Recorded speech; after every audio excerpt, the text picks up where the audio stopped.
After about a week and a half of this new metagame, and half a week before DLC 2 releases, we finally have a couple of bans in the new tier. Both Galarian Slowbro and Oricorio Pom-Pom have been smacked in the head with that big old ban hammer. We're going to talk about why. I do think these were probably the two most clear ban candidates if you want to look at trying to prep for them. But we're going to try and talk about why these got banned and maybe why some others didn't get banned, because we had a couple really close calls.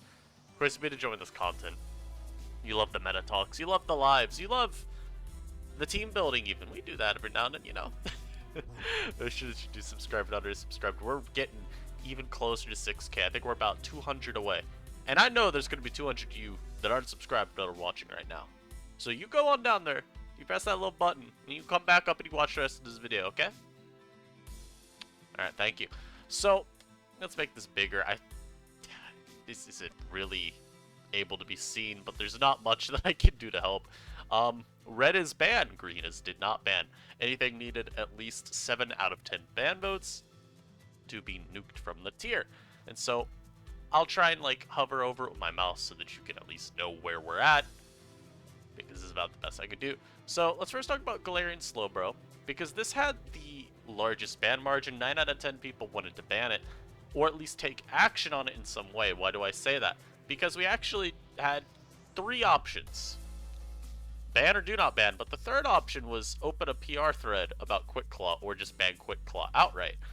As the longtime viewers of me know, I think Quick Claw is a very broken item in terms of its effect on just general competitiveness of Pokemon. I don't think having an arbitrary 20% chance to move first that you quite literally cannot predict,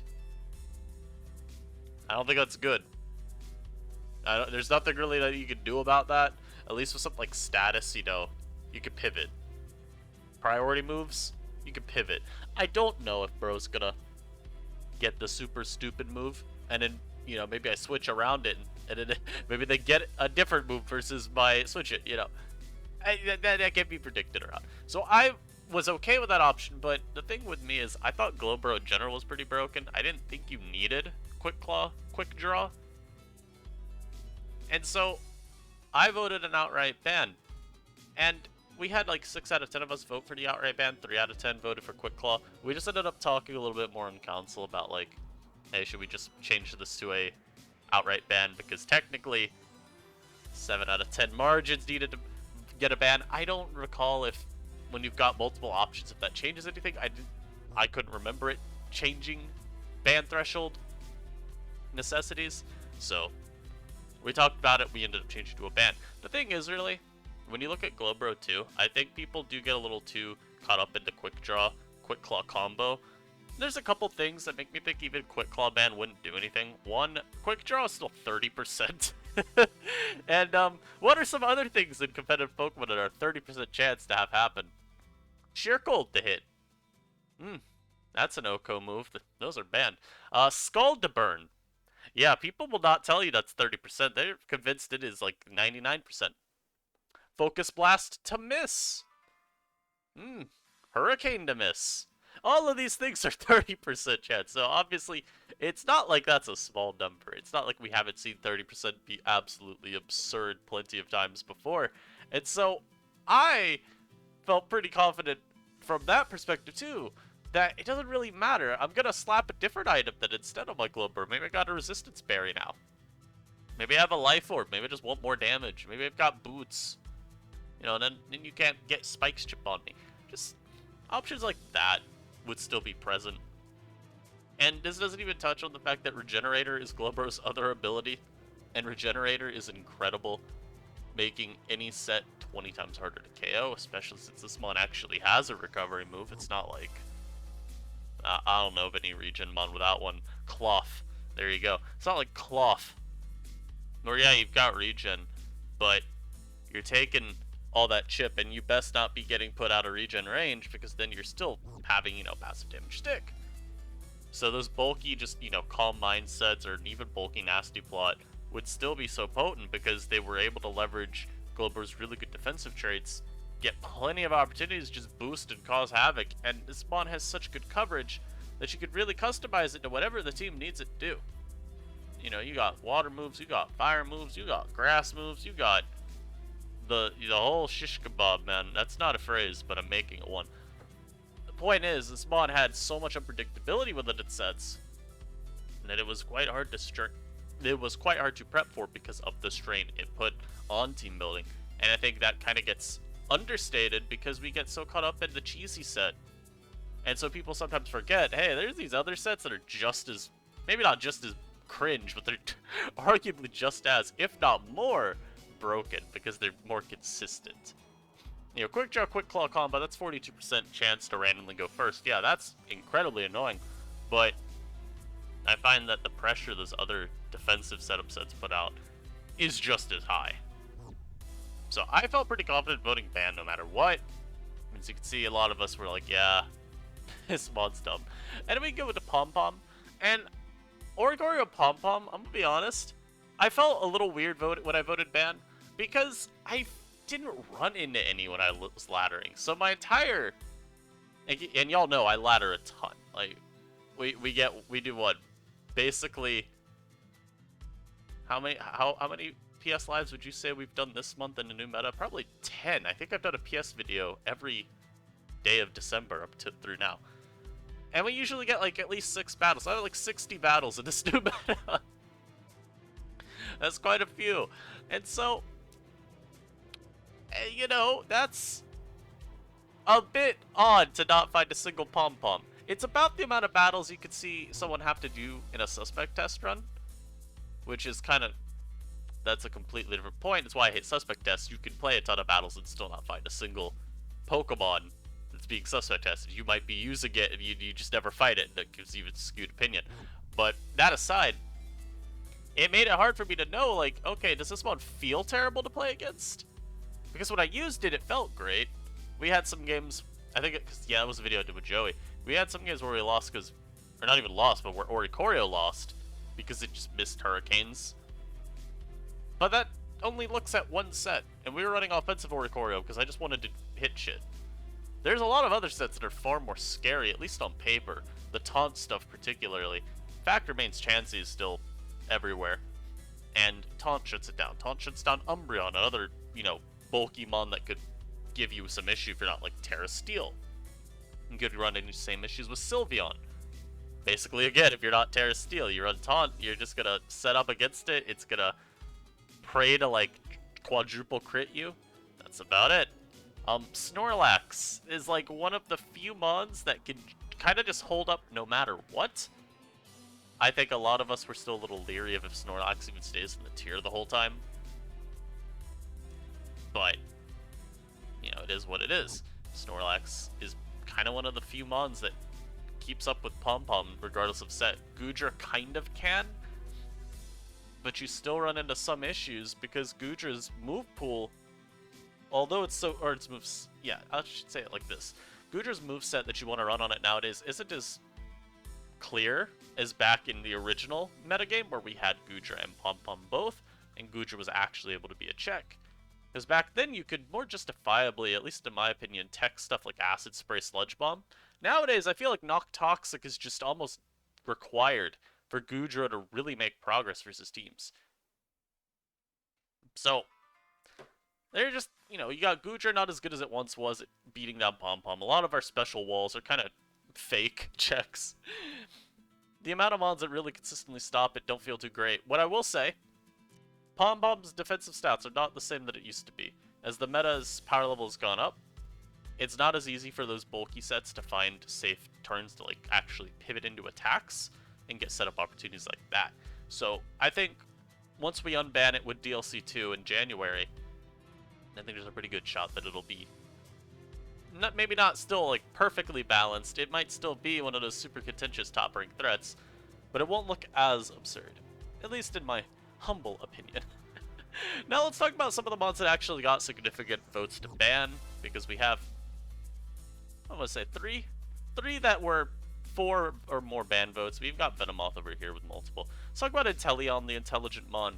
This was 6 out of 10. If Inteleon got 1 more ban vote, it was gone. So if I decided after my PS video that Inteleon was broken, and voted to ban it, it would have been gone.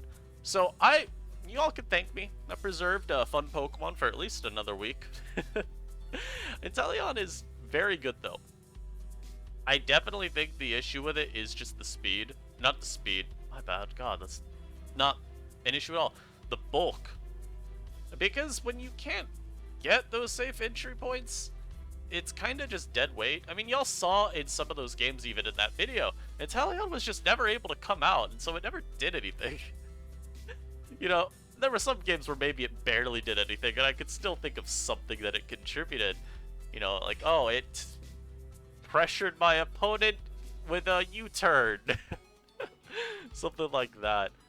But it's not the most incredible at getting in without a ton of help, because you don't have the bulk, you don't really have the resistances. Mono Water's a great defensive typing, but I feel like you don't actually leverage it at all when your bulk is like, what, 70s and 60s for what the stats are. It's pretty cringe.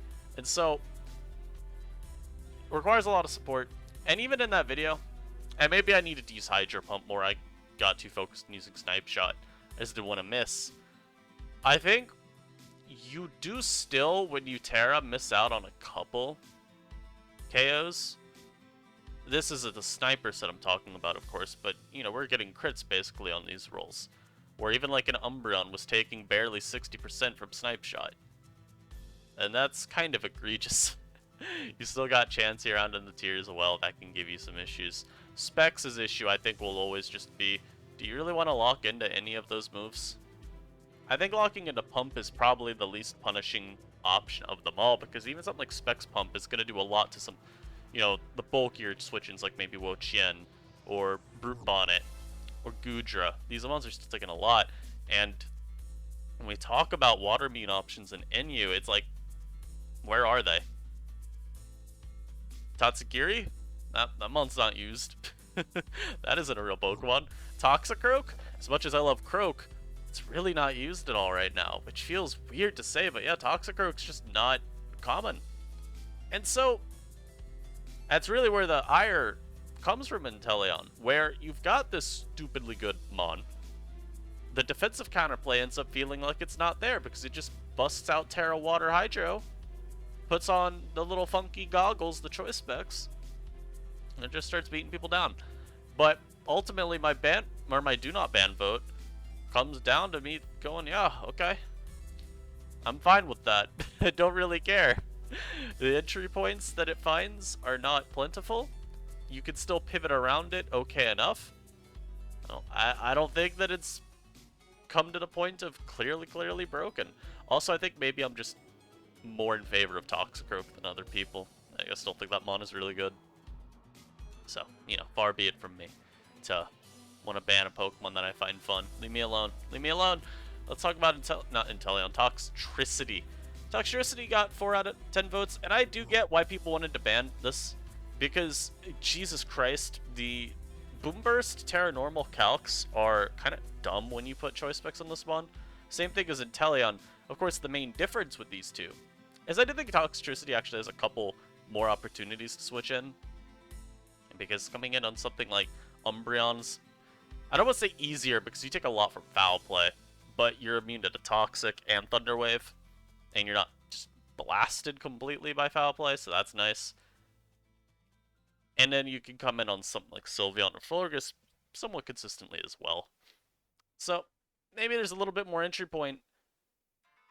God, wow, can't speak. Maybe there's a few entry points more for Toxtricity, but it's really slow. And it's still not bulky. Like, you're making just use of resistances with that Mon, so it's still kind of tough. I don't think it's some, like, easy switch-in Mon. It's kind of, I'd eternally made this comparison. I do think it could be kind of adequate. It's kind of like Exploud, where the Mon gets out, you're probably losing a Pokemon or two. The difference, of course, being that we have stuff like Chansey in the tier. We got, like, those Wish Protect Pokemon, like Sylveon and Umbreon, that can give you room around it.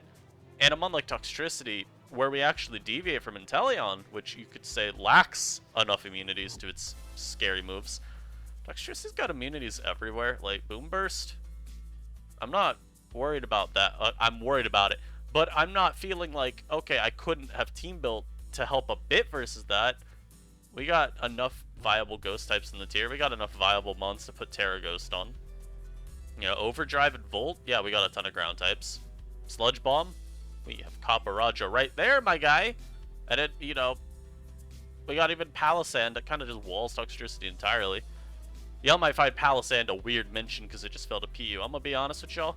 Palisand is the second best ground type in Inu. I've got no clue why it's PU. Like, I rank them Gligar 1, Palisand 2, and probably Mudsdale 3. It feels very weird that Palisand of all mods fell, but I digress. Palisand's a great answer. It forces Toxtricity to like Snarl, and that move is just the worst to feel obligated to use ever. Oh my god. Also, I didn't notice Poros got 2 votes for a ban. Eternally actually voted to ban it. Wow. I feel like he adjusted his vote. Oh well. That mon's scary. We'll talk about it for sure. With Toxtricity, I think the speed's very limiting, and I think having all these common immunities to your attacks does actually come back to bite you. Also, Terra Normaling kind of takes away most of what you use to leverage potential switching opportunities through typing, which I think is kind of detrimental to getting the most out of Toxtricity. Once again, it's a matter of like, can you support it enough with pivoting? If so, it's probably going to put in a lot of work. If not, it's probably going to feel like the very useless slot. And then we can go for Snorlax here. And frankly, I feel the same way about Snorlax now that I did back when we originally banned it. The only difference is maybe it's a little easier to hit harder because we got mods like Toxtricity and Inteleon. Really, the difference, like, think about it. This is why I said originally to ban it. Once it starts setting up, I don't know how I kill it. It gets like that one turn to set up. It feels honestly kind of unstoppable. And how do you pressure it? The same way. Offensively. You just say, okay, you're not getting free ends. I'm getting my hazards up. I'm hitting you too hard for you to set up. Force it to use rest, basically. Because clerics are just not in the tier. You do not have Heal Bell. You do not have Aromatherapy. It's just not happening. I think Chansey has one of those moves, but it's not common, and you're not running Chansey Lax. This ain't RBYO, you guys. But let's go back to that. That's the best way to limit it, and I just don't think that's enough. I don't know, man. Something like Inteleon, you can still pivot around defensively a bit, even if it's hard, and offensively, yeah, you could threaten it for sure. Same with Toxtricity. With Lax, I'm just like, damn, man. Defensively, the pool of mons that I could try and use to stop this from setting up or to counter its setup feels very limited and not particularly easy to get onto every team I build. But, you know, the offensive pressuring counterpoint, it's pretty fair. I think people still don't love the hazard control options in Inu. It feels like they're kind of copes still, which is funny. You got like Serena, which is good. And then there's like a drop off because Scyther's kind of mid now. And that was previously one of the best defoggers. Avalugg, also previously one of the best rapid spinners. Not really getting usage currently. And I don't know if that's because it's bad or if it's because people are just trying out the new stuff still and don't love how many incredible special attackers we dropped with this shift. So, there's that. But I could definitely see Snorlax being, you know, either broken or just balanced. I think this week at SCL, which is the finals, we'll see one battle. I think it could reveal a lot, it could reveal nothing. That kind of sucks about this point of the tournament, but it's okay. As I mentioned, I think the biggest change that would hurt Snorlax's viability is just that the special attackers in the tier now are stronger. Even the physical attackers. I mean, we got Flamigo, Brute Bonnet back, and we got Poros, Aqua, Glade. The mons that can hit it and then threaten it after it starts setting up, they're a much bigger threat than they used to be. And, you know, try to switch into, like, compares trying to get a setup opportunity for something like, say, I'm trying to think of a special attacker that was around in a previous meta. I'll say Hisui Electrode, even though it's still used. Imagine trying to set up versus Hisui Electrode as Tauros. Not Tauros, God. Snorlax, we're just trying to set up, like, and switch into on a Toxtricity that just Terra Normal Choice Specs boom bursted you. Not easy. And now, let's talk about the 2 vote ban ones. I'll talk about Venomoth first. I feel like Venomoth is kind of whatever. I haven't seen this mon do anything outside of HO yet, so it's hard to make too much of a judgment call. In theory, it's probably still absurd, and I've seen some people drop Sleep Powder entirely for Morning Sun. That may be enough to give you the edge on a Pokemon like, say, Goodra. Also just giving you more opportunities to, you know, mess up. So you try to go for some damage earlier, you could take a hit here or there. Maybe you're leveraging your typing like we talked about earlier. Try to switch into a Sylveon. You can Morning Sun all that damage back up. I think, really, the thing is, we've got enough mons that check it regardless of Tinted Lens through, like, Lax, Copperajah, and Goodra. And then just, again, the matter of, I don't feel like this mon's very easy to get onto teams outside of HO. So it just doesn't end up feeling very oppressive to me. You have something like Colossal. If you're talking about mons that require, or not that require, that get kind of messed up a bit by Tinted Lens. Even something like Cole isn't taking a lot of damage from, like, Sludge Bomb. Even when it's, you know, now neutral, still doesn't do much.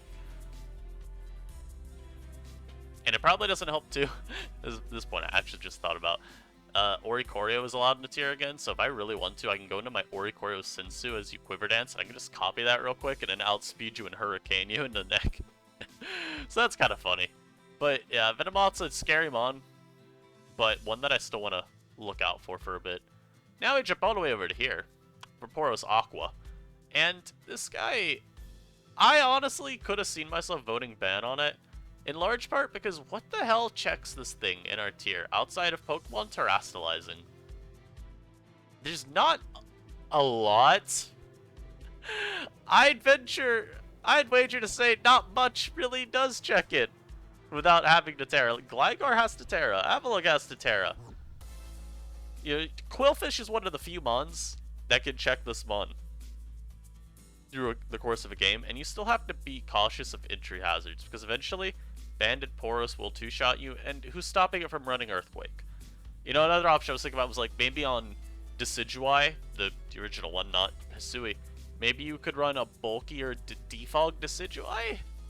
Maybe?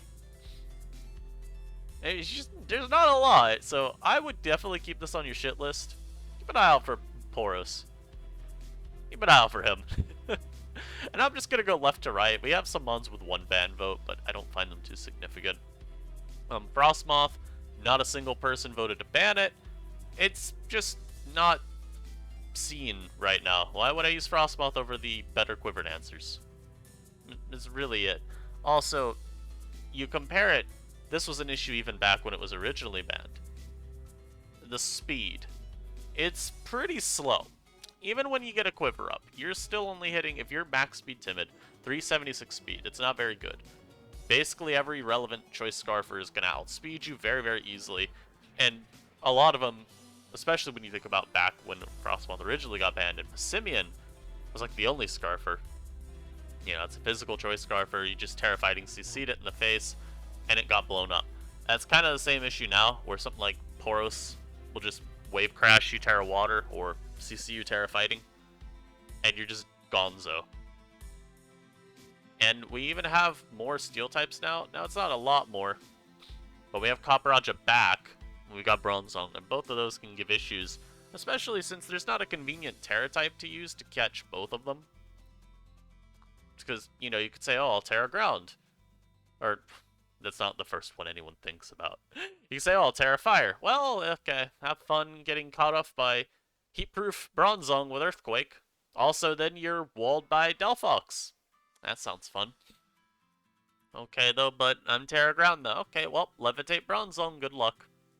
Also, of course, Terra Fire means you're walled by Colossal, which just seems like a bad idea. It's just, yeah, like I was saying, there's not a convenient Terra type really to use anymore that gives you some kind of catch-all. And of course, those two don't even help you defensively versus, say, Poros or Flamigo, which can both still revenge kill you quite easily. When you go to this is regular, the Fire Oricorio, it's not been used really at all. So this one is kind of a, we can't make any judgment call on it yet.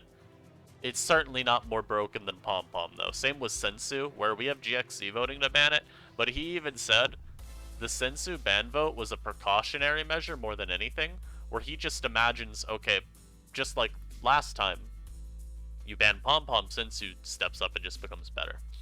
My issue with that thought process is I don't think Sensu, one, it's not a one-to-one replacement anyway, but two, Sensu has a much worse initial typing than Pom-Pom, where we can look at it like the legendary birds. Again, Zapdos and even Moltres. This is why Oricorio Fire ended up being better than Oricorio Ghost and Aru at a point. They've got pretty good initial typings that let them pivot into certain mons. Ghost Flying is just not that same type of usefulness, where I don't really have a lot of resistances that I can do stuff on. Like, I can come in on Choice Lock CCs. That's good. That's about it, though. We get the Delphox. I kind of get the vibe why Danny voted to ban it, because it doesn't seem like Delphox got much more counterplay at all, if any. Personally, I'm just not convinced that on paper it's broken. I need to use it more than I have. I've tried team building a bit with it. I just haven't been able to like the structures that it ends up going on. But yeah, I mean, you look at the tier, what really checks it outside of Colossal? I guess Snorlax can kind of take it on too if you're talking about defensive angles. Goodra's kind of a tough one to say because Psyshock from a boosted Nasty Plot Delphox is going to do numbers. So I don't really love it as an angle. Maybe something like Assault Vest Meloetta, or Meloetta in general probably tanks a hit okay enough, but it's not that great. Offensively, you've got plenty of counterplay, I would say. I mean, you got like Zoroark, Inteleon, Scarf Waterporos, pretty good amount of mons. Obviously, it's not Luminosi, because even Brute Bonnet checks it. And we can go to Brute Bonnet next. I'm a little shocked by no ban votes at all, because I feel like I would have expected one person to say Bonnet is still too bulky and still too strong. I think people are just kind of willing to play it out a bit longer with Bonnet this time in the tier, because there's so many. Again, it kind of applies the same to Bonnet how it did Snorlax, where the mons in this tier now are just stronger, so there's not as many things that Brute Bonnet just happily switches into without getting absolutely packed up. And we got more Sucker Punch resistances on top tier mons now, which I think does help. Pterodark Sucker used to be like the freest cleanup button in Brute Bonnet's life, but now, I mean, hey, you gotta contest with Flamigo, for example. You gotta contest with Aquaporos. There's some more things to consider. Meloetta doesn't get a single ban vote, because admittedly it might have been banned a little bit early last time, but also we've got more special sponges like Sylveon and Umbreon that help prevent it from wall breaking to infinity and beyond. Zoroark, Daniel is just a hater, I guess. This mon is back. And Illusion is still going to bother a lot of people. That's kind of just a foregone conclusion. The ability is very tricky, I would say, to tier around. Because when you've got other potent mons like Flamigo, for example, or Inteleon, that just make it so much harder to play around the Zoroark because of, you know, what the checks and counters are. You look at, say, like, what might try and check an Inteleon. Well, Goodra might, Sylveon might, and he tries throws in versus Zoroark, and it just knocks their item and then makes it super easy for Inteleon to beat them down later. That's not very fun. Or you look at, you know, Specs Zoroark paired with Bandit, or even Scarf Flamigo. Okay, well, I thought I was switching my coefficient to a Flamigo. Instead, it got one-shot by a Zoroark's Dark Pulse. That's not very fun. So I get that perspective for sure. Just not a mon that I think I'm ready to ban, or ever will be. Then we get to Tornadus Eye. Rain has not become some super overbearing playstyle, and I struggle to see Torn becoming broken unless Rain does become some broken, overbearing playstyle. I think those pivot sets with like U-turn, taunt, and knockoff are quite nice to have around, especially in this tier where there's so many bulky setup options. At least having something that can try and stifle them, even if it's not particularly safe. Because, I mean, look, what if a Sylveon Calm Minds up as you switch in and you try to taunt it? It's just gonna hyper voice you into next year. Same with like a Snorlax cursing as you come in. Oh, I taunted it, but it body slammed me for 99% and I got paralyzed. That's not very useful. So, could see it being broken. But not at all at the moment. Flamigo did get a ban vote. I will say I'm a little bit scared of Flamigo with Glowbro's ban. I could see it being pretty broken. My take has been, we have a lot of CC resists in the tier. Like, regardless of it having Scrappy, we still got a lot of mons to switch into CC. And if Flamigo starts Brave Birding, yes, that move hurts. That move is very hard to take. But the thing is, Flamigo is probably going to just start KOing itself. Like, that is something that you really do have to consider as an issue. There's a lot of the CC resists that you try to throw out at Flamigo often are running Rocky Helmet, you know, Quillfish in particular, Glowbro in the last meta. Yes, the meta that ended yesterday. Glowbro, though, you know, these mods would just throw Helmet on and say, okay, Brave Bird me, I dare you. So there's kind of a trade-off to ever trying to catch those, and kind of suck. Drought, not a single ban vote. Eternally and I talked about this one too, and this kind of goes back even to the video I did with Joey, where having no good hazard control just sucks. Because you really feel that hit to your longevity, especially with the Ninetales. I think, unless Torkoal drops to NU at some point, I don't think Drought's going to be able to be considered all too good. Because you lose to hazards. The abusers aren't good enough either, it feels like. Like, Burt Bonnet's great, it just... I don't know, the photosynthesis boost just ends up really not feeling like it's some world beater. And then what are your other mods? You're looking at, like, Charizard? Okay. Okay, what do I care about a Charizard? Victory Bell? Okay, that mon's not good. The abusers suck. The team's longevity sucks. Honestly, I think the biggest issue is just building a Drought team feels very awkward because the pieces don't feel like they come together very well. If that makes any sense. Also, I realized my mouse way down here. Here's Drought. Not a single vote. Not a single vote to ban it. And then we go to Glade. This is definitely a mon that we voted on just because it was new. Glade isn't broken. That's just really all I have to say. It's a good mon. It's about just that. And then for some reason, my boy Nathaniel once again voting to ban a random Pokemon. Hisui Braviary this time. I'm here to tell you right now. The single Braviary Hisui I faced was the one in yesterday's video, where I walled with a Chansey for 5 years, and eventually killed it with Seismic Toss. Definitely a scary mon on paper. I don't want to downplay the potential that this mon has, especially with Tinted Lens. Venomoth on crack could be a decent comparison. I don't know, I'm just not moved by it yet. I think the steel types are going to hold up okay enough into it, and I think having just so many generically bulky mons that also still give it quite a lot of issue, like Umbreon, Snorlax, Goodra even is kind of there. I think it should be a decent limiter at least. But yeah, that's this little tiering update video for y'all. Hope you enjoyed. And as we say here, we plan on examining anything that gets banned. DLC 2 hits us next month. And then maybe we'll have one more vote. So I hope y'all enjoyed. I'll catch you in the next video. Peace.